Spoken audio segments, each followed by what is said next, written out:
Bhagavad-Gita is an ancient Sanskrit text, 5,000 years old, a chapter from the Bhagavad-Gita, from the Mahabharata, which is a great epic, and it was actually spoken on a battlefield. It has 700 verses, and I think last time we talked about how it's the essence of all Vedic knowledge.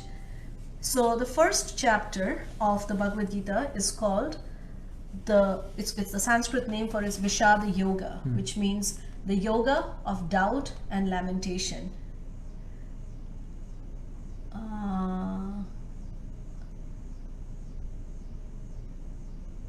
Okay, there's some questions. We can take this maybe? Yeah, later. Okay.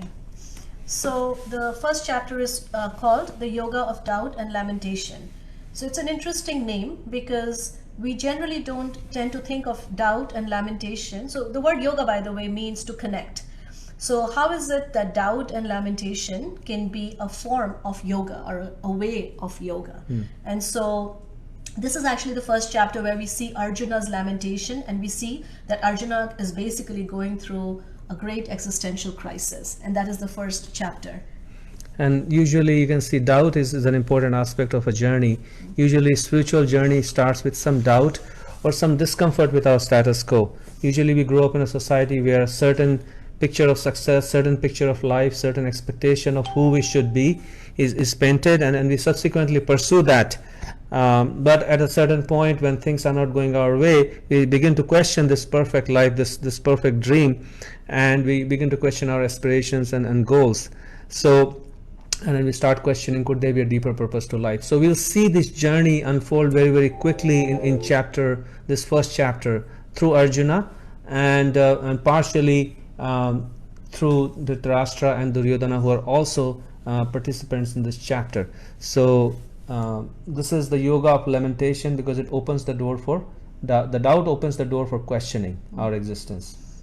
And so here we have just wanted to show you, of course, many of you are familiar with these are the giant redwood trees, and it's very interesting because generally we don't tend to think of fire as a good thing, right? And yet fire has a purpose to play. These trees are really, really tall, some of them 3,000 years old, and they go really, really high, and their bark is actually fire resistant.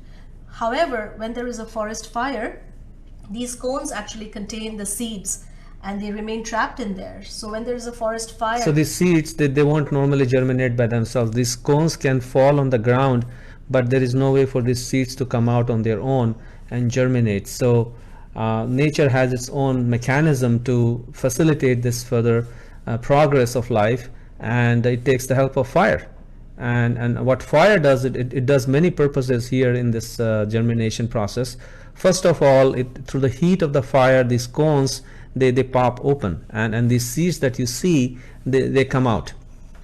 And then also there is a second function to this fire, which is that there is a foliage on the ground which prevents these seeds from actually entering the ground and becoming into a plant. And so they actually burn away all the foliage, and so that way the seeds actually get very nutrient rich soil, and as a result of which they're able to sprout and germinate and become these tall, beautiful, majestic trees. So you can think of this as the yoga of the seed, the seeds uniting with this rich soil that they've been waiting for a long time.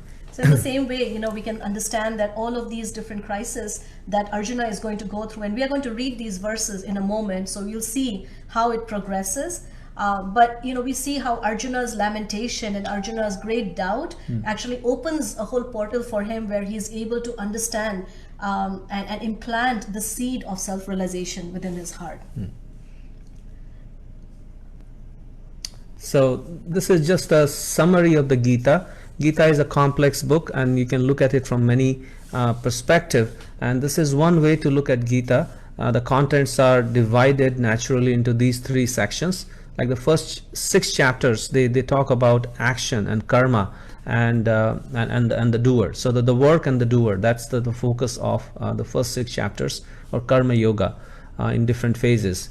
The next 6 chapters that talk about bhakti, or the divine person, and our union with the divine person. So what is how does a person develop their attraction, understand the divinity in detail, and develop on this path. That is the path of bhakti. And it's interesting that it's right in the middle, right? This bhakti is right in the middle, because anything that is very precious is sort of, protected on the top as well as on the bottom, and it's it's right at the center of the Bhagavad-Gita.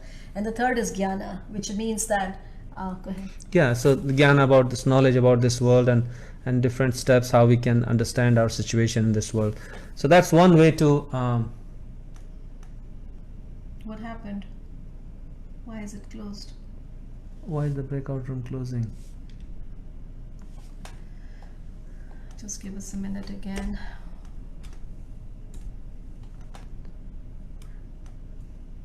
You have to stop share.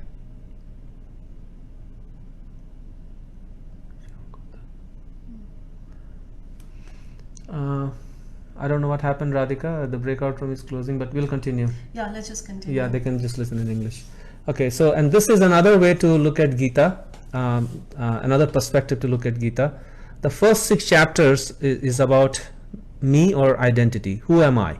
This is a very primordial question in our spiritual journey or spiritual quest. So this is really addressed, me and how should I act in this world? What should be my consciousness? So the first chapter is about lamentation, second chapter is about identity, third chapter is about duty, fourth chapter is about knowledge, fifth chapter is about peace through work, and sixth chapter is about meditation. And then the second part of it is God, which is chapters 7 through 12. And that talks about Ishvara, or the Supreme Absolute Truth, the spiritual dimension or the spiritual world, Bhakti, which is the process of connection, a form of yoga, and the opulences. And so when we get there, we'll understand how to see, the presence of the divine, in everything that we encounter. And Vishwarupa, which is the universal form and the qualities.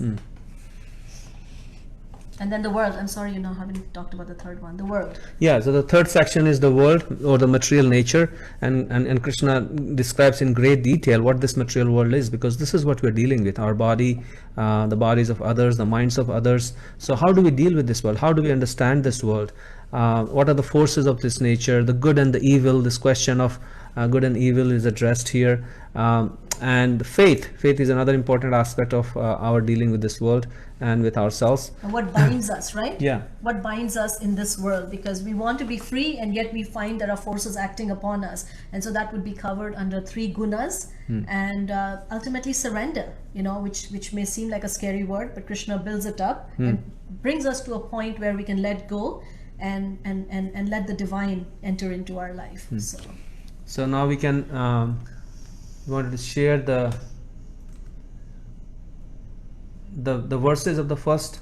So what we are going to do is, instead of doing the whole chapter in one session, that is too much, we have divided that into 4 sections. We can show those 4 sections. Are they? No, they're not coming right now. That's okay, we can go there and we can show it to them.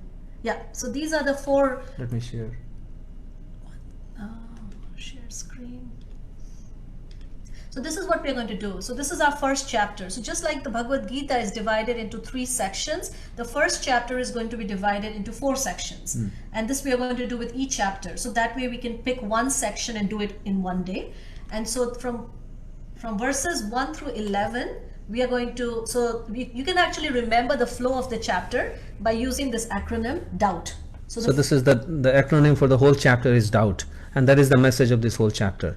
So the first section is verses 1 to 11, and the word for the letter for that section is D.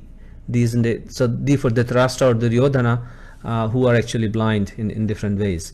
And second section is omens. The second section is omens, which is the O of the doubt, and that is going to talk about the signs of victory. And it's interesting, whenever there are success indicators that we're going to talk about. And then the third one is uncertainty. So uncertainty, we'll see how Arjuna's uncertainty, introspection and lamentation unfolds in this third section, so which is marked by U for uncertainty. And the last section is 31 through 46, so which is marked by Arjuna's complete bewilderment and a turning point in this whole saga of this great battle, which is going to basically give birth to this beautiful discussion of Bhagavad-Gita. So you can remember this chapter as doubt. So let's see what's going on. Sanjaya said, "O king, After looking over the army, arranged in military formation by the sons of Pandu, King Duryodhana went to his teacher and spoke the following words. O my teacher, behold the great army of the sons of Pandu, so expertly arranged by your intelligent disciple, the son of Drupada.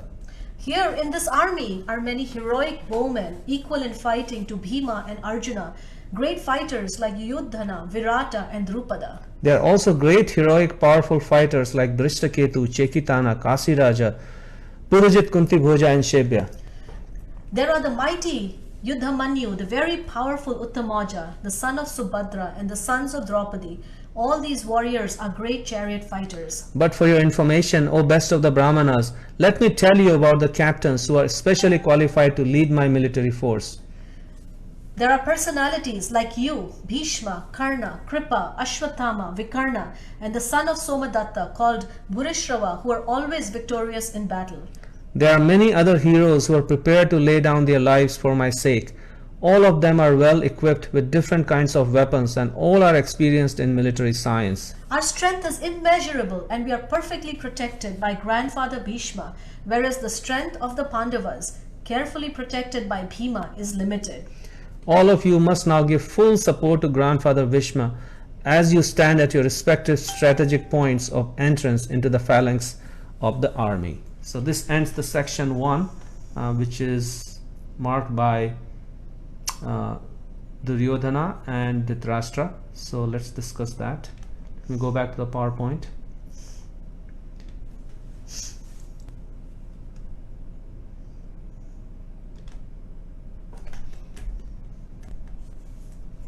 So one may wonder, as we are jumping into Bhagavad-Gita, what is the central message of Bhagavad-Gita? And usually you will see in the Vedic text that the first verse normally reveals the story or the main message of that particular text, and not only the first text, but usually that same message is repeated multiple times in the middle of the book, in the end of the book, and we'll see the same pattern in Bhagavad-Gita. So you'll see that the first verse of the Bhagavad-Gita actually reveals the whole message of Bhagavad-Gita. What is the book about? And we'll see that interesting analogy with Ramayana. Ramayana is a text which tells the story of Lord Ramachandra, how he killed Ravana and rescued Mother Sita. So this whole story was spoken by Valmiki, and before Valmiki wrote the Ramayana, there was an incident where he was traveling around the lake with his students, and there were some cranes who were mating in the lake. And suddenly the atmosphere was very pleasant, and suddenly he saw an arrow whiz past him and killed one of the cranes, and then he saw the hunter who came, and Valmiki got very angry at the hunter for killing the crane, and the other crane actually died out of the great separation from his mate.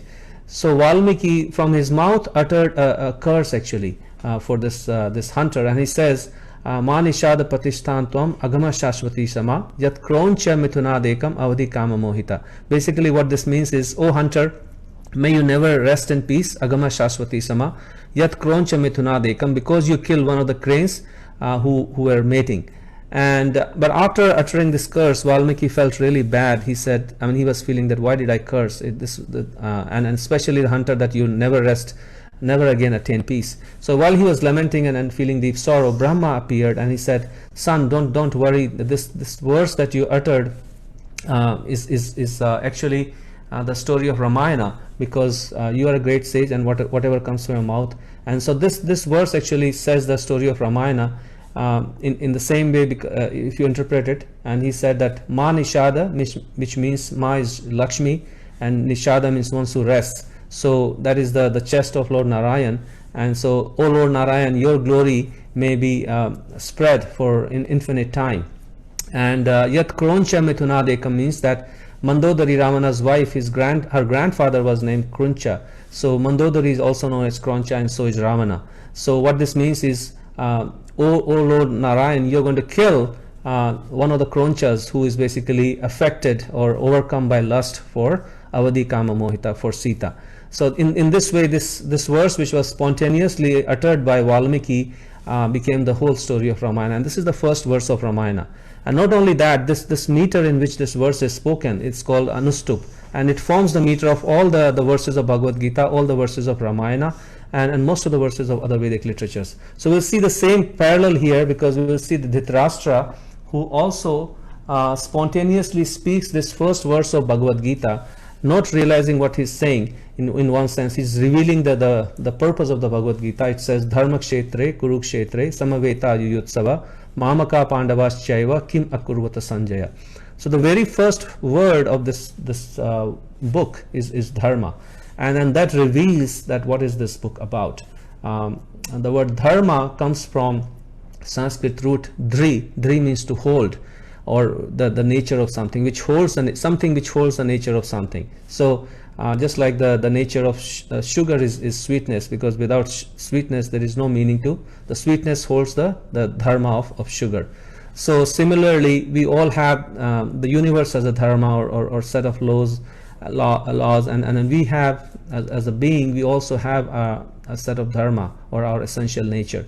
So Bhagavad Gita is about revealing the dharma, or helping us reveal the dharma of our being, harmonizing it with the dharma of this world, harmonizing it with the dharma of the Supreme, and coming in this harmony. So that is the main theme of the Bhagavad Gita, is this dharma. It will be revealed in layered nuances throughout the Bhagavad Gita. Krishna is going to reveal this, and ultimately he's going to reveal what is the ultimate dharma of a living being. I guess the second word is akurvata, right? Yeah. Which means work, karma, which is also going to come. So the coming together of karma and dharma is going to be a central theme as we study the Bhagavad Gita. So we can continue. So We already did this. So here is the beginning of this section here, the first verse, as we already, forget it. As we already saw that Dhritarashtra, by the way, is blind, and he's very attached. So just to give a little background, he was, he was born blind, and throughout his entire life he had a great sense of being treated unfairly by destiny, and he always had this very strong victim mentality, that somehow it was very unfair that he didn't get to ascend the throne. And so circumstances put him as a representative of the kingdom, and he became overly attached to this kingdom, and coupled with that attachment was a very strong sense of entitlement, where he felt that it was his due to be the king. And of course, being a blind person, he couldn't really do much. And then he passed on this sense of attachment and misplaced motivation into his own son, who's called Duryodhana. So this blindness, this attachment, is actually described to be a very strong force, and it makes a person blind. Just like there is an example given of a deer who carries musk within its own navel, but then it gets so maddened by the fragrance of this musk that it runs in the desert, completely looking like, where is this smell coming from? And then finally it falls in the desert, completely thirsty and exhausted, and dies. So in the same way, Dhritarashtra is also maddened by his blind attachment, which in turn leads to great fear within his heart. Yeah, the word Dhritarashtra literally means, Dhrita means to hold, and Rashtra, the kingdom. So Dhritarashtra desperately wanted to hold the kingdom for himself, this deep attachment. And as you can see, in this deep attachment, in the first verse is revealed, he says, Mamaka Pandavas Chaiva. So he's differentiating between his sons, my sons and Pandavas. What did they do? So that is revealed, his deep attachment is revealed in the very first the text of the Bhagavad Gita. And then so this is a little video we want to show you. So just to give you a little background, there is a way in which they catch monkeys, and it's called the monkey trap. And you can see it's like a coconut. So why don't you watch it, and then we'll, then we can talk more about it. This is how to catch a baboon. You're going to fast forward it. Well, a baboon going to tell anybody where it is. And when a Maharajah ventures into the deep Kalahari on a hunting trip, You have to fast forward it. because unlike the bushman, he doesn't know how to make liquid from a root. But he has his own way of finding out where the water is.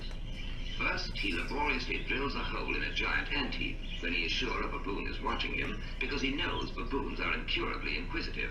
Next, he puts some wild melon seeds into the hole and works them in so that they drop into a hollow. Then he saunters off, knowing the baboon is burning with curiosity. baboon doesn't trust that human being at all, so he plays it cool. But he's dying to know what gives in that confounded hole. Finally, Mr. Inquisitive can't take it any longer. He's got to know what's in there. He reaches in, grabs a fistful, and now his hand's too big to come out. If he had the sense to drop the seed, he could free his hand.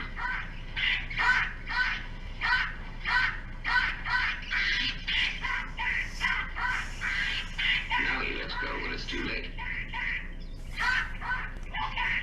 So he does let it go, but it's too late. Actually, this video, So that was a smart.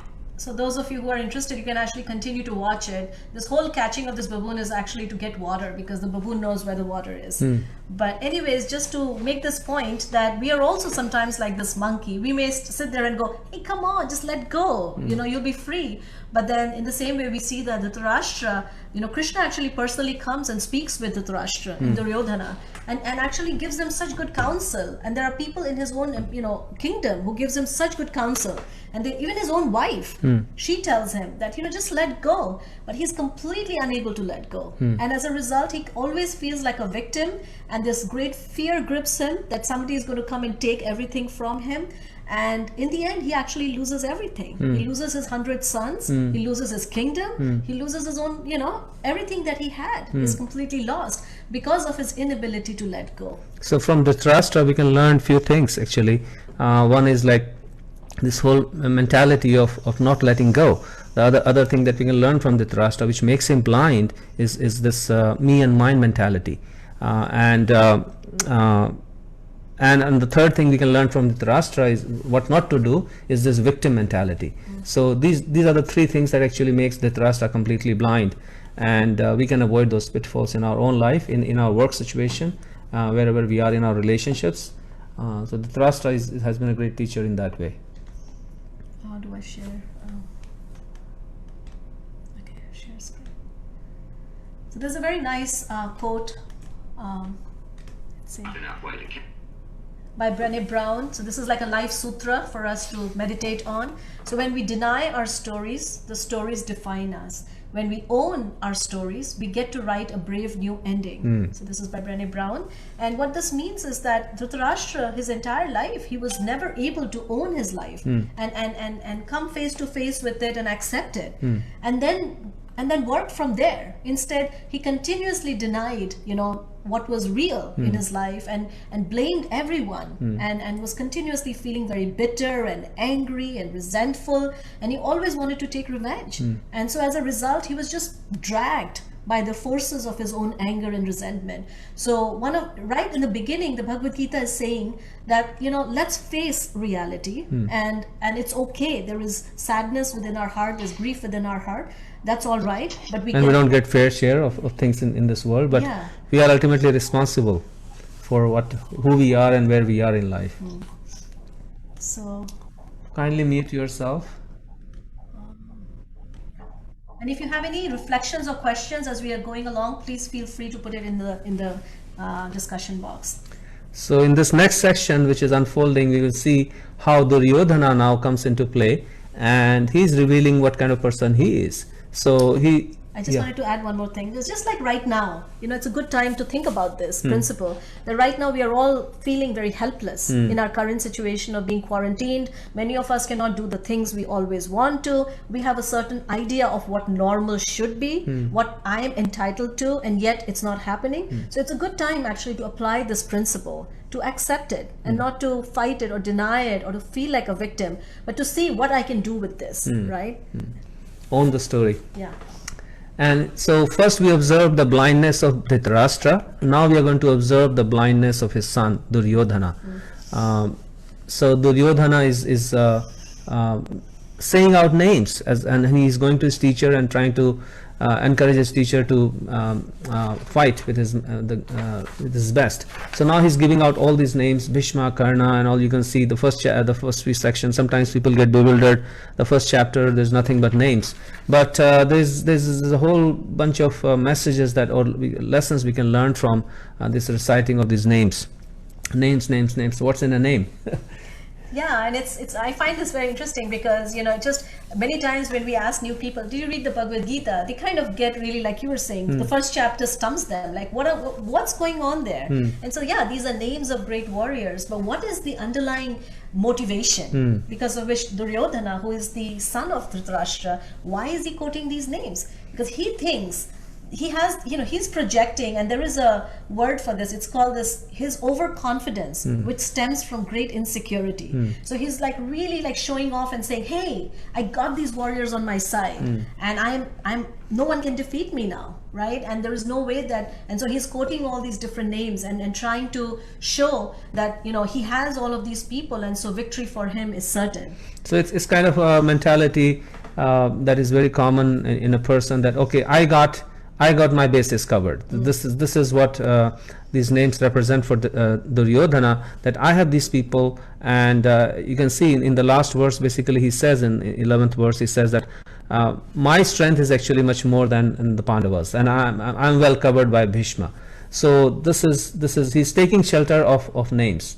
And this is a question to ask ourselves, just like Duryodhana is taking shelter of so many names, like our connections basically, or the resources that we have at our disposal in life. What are we taking shelter of? What names are we taking shelter of? And are they dependable shelters? I was also thinking that, you know, just like, you know, Duryodhana and his approach of wanting to project that everything is good, I am a winner, I got this covered, right? It prevents us from being real as people, and we walk around with this big mask. And actually, when our son went to college, and you know, we have another friend whose son also went to another college, and they were telling us how there are actually terms for that, you know, duck syndrome, or you know, like in our son's case, it's pen face. And basically what that means is when a student or a freshman, you know, when they go to college, they look around and they go, everyone else got it. You know, they got their academics, they got their social life, they're good to go. But everyone within is actually feeling completely unsettled, right? So the duck, when you see it, you know, it feels like it's completely calm, but beneath the water, it's just, you know, it's like really, really paddling, you know, you know, with, you know, whatever, so furiously. So in the same way, we see the same thing with Duryodhana. His heart, because he knows that he's not on the side of Dharma, he's completely afraid. But on the outside, he's saying, no, I got all these great warriors and they're going to save me. And then as a result, you can see Duryodhana also gets blinded. He gets blindsided because of his taking shelter of the wrong names. So we're going to talk about who are we leaning against, or what names are we taking shelter of. And so the Srimad Bhagavatam talks about this concept called fallible soldiers, which means that ultimately, you know, when we try to depend on all of these different resources that we have, right, whether it is our wealth, whether it is our connection, whether it is the people that we think are somehow going to come and save us, and then we get disappointed and heartbroken, and we feel very betrayed in our life. And so the Bhagavad-Gita encourages us to actually take shelter where there is real shelter. Connect ourselves with real names, because all the false names, everything must go. And this is a shot from this famous movie, Everything Must Go, Joker. So because we put a lot of eggs in our name, people sacrifice their life for name, and we all know that our body is not going to last forever. So in our desire to achieve immortality, sometimes we try to extend our name, we try to extend our existence by keeping our name, and therefore you'll see people give millions of dollars in donations or whatever to help, but in many places they want their name to be on that building or that lab or that institution, so that their name can continue even though they might leave this world. So this name kind of acts as a surrogate for our existence in this world. Very nice point. Yeah. And actually, all names ultimately bite the dust of time, right? I mean, I had an experience like that where I visited a senior citizen home once, and it was a very sort of strong moment for me, because as I was sitting there talking to them, there was this one very elderly lady, and I just got talking to her, and she started saying, yes, I used to live here, and I have a family, and I have children. And I said, well, you know, what's the name of your son? And she just looked at me like, yeah, my son, what's his name? And then she kept thinking, and I realized, oh my goodness, like like as a mother, I have so much of love for my son, and to think that, at one point, like I cannot even remember, and the possibility of that.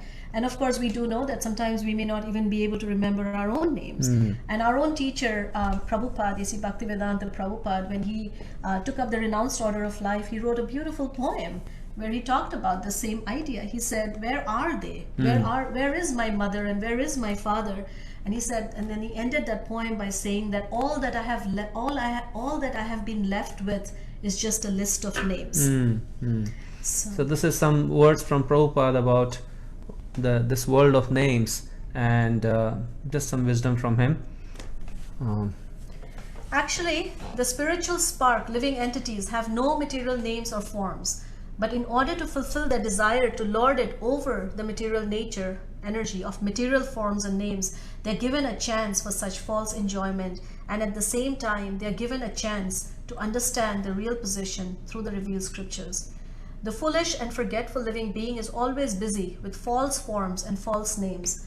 Modern nationalism is the culmination of such false names and false forms. Men are mad after false name and form. The form of body obtained under certain condition is taken up as factual, and the name also taken bewilders the conditioned soul into misusing the energy in the name of so many isms. So if you think about it, like when we are born, somebody just slaps a name onto us and says, this is who you are. And then we carry that name and we carry the identity with us for the rest of our life, really believing that this is who we are. And we'll talk more about that as we get into the second chapter. So again, the God syndrome. So this is the second reason Duryodhana becomes blinded, because you will see he is displaying this God syndrome, that I am good and I'm God. My army is much greater and much powerful than the Pandavas' army, and I am the master of manipulation, and you can see his manipulation in the first 11 verses. And this is I am good syndrome. You ask anybody, they say I'm good. I'm good. And even though people are going through so much turmoil, the people kind of become blinded. We become blinded by this, that I'm good and I'm God. Yeah, it's almost like we are very afraid as a society to acknowledge the fact that maybe I'm not so good. And especially in this world of social media, where we always want to present such a happy picture, and there is, I think, psychologists talk about a certain kind of depression that comes from seeing other people projecting that, oh, I'm all great, everything is wonderful.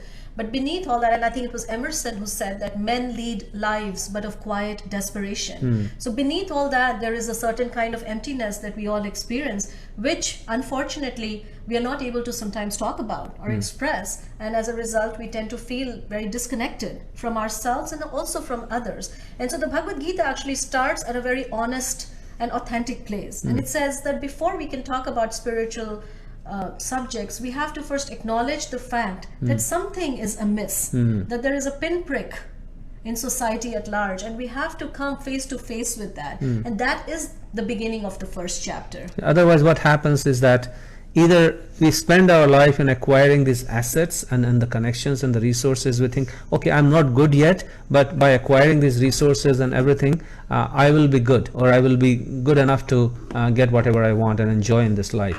So this is what Arjuna is Duryodhana is blinded by. And so now we'll end with this final quote by Dalai Lama. And actually our son actually shared this with us a long time ago, and I love it. It says that Dalai Lama, when asked what surprised him most about humanity, answered, man, because he sacrifices his health in order to make money. Then he sacrifices money to recuperate his health. And then he's so anxious about the future that he does not enjoy the present. The result being that he does not live in the present or the future. He lives as if he's never going to die, and then he dies, having never really lived. So this is the state. Yeah, and this is you can summarize Duryodhana and Dhritarashtra's life with this statement from George Bernard Shaw. There are two tragedies in life. One is to lose our heart's desire, and one is to gain it. So this is what the first section of the Bhagavad-Gita first chapter is the blindness of Duryodhana and Dhritarashtra, how they are falsely Dhritarashtra is demonstrating deep attachment, sense of me and mine, and he's blinded by that. Duryodhana is blinded by I am good, I am great, I have my bases covered, my ducks are in row, and nobody can defeat me. Yeah, we see fear in Duryodhana and Dhritarashtra, and we see overconfidence in Duryodhana, and they're two sides of the same coin, right? So this is the first chapter. So we'll pause here and we'll take any reflections or any comments, and then if we can address some of the questions, we'll try to do that. It's Otherwise, 7:30. yeah, we're already kind of run out of time today, so it's because of some technical glitches. But yeah, please feel free. We'd like to At hear least from you. share your reflections and comments here, so that we can try to address them. Reflection. Yeah, go ahead. You can just write it. Just type it. Type it. So reflection is something that you heard today that that you would like to share it with the rest of the group. Oh, okay, yeah. In the king, the blind king, we see great fear and insecurity, and in his son Duryodhana, we see overconfidence, which is also a manifestation of that same fear and insecurity.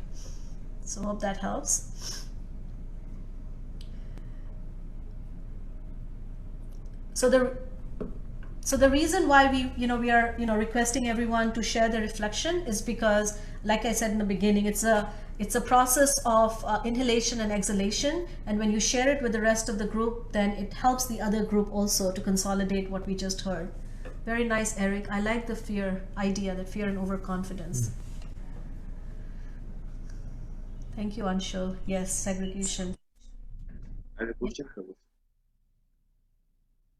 Yeah. Did Duryodhana realize that he is not in the side of Dharma? Yes. He does. He has that realization. He knows it within his heart. We all do.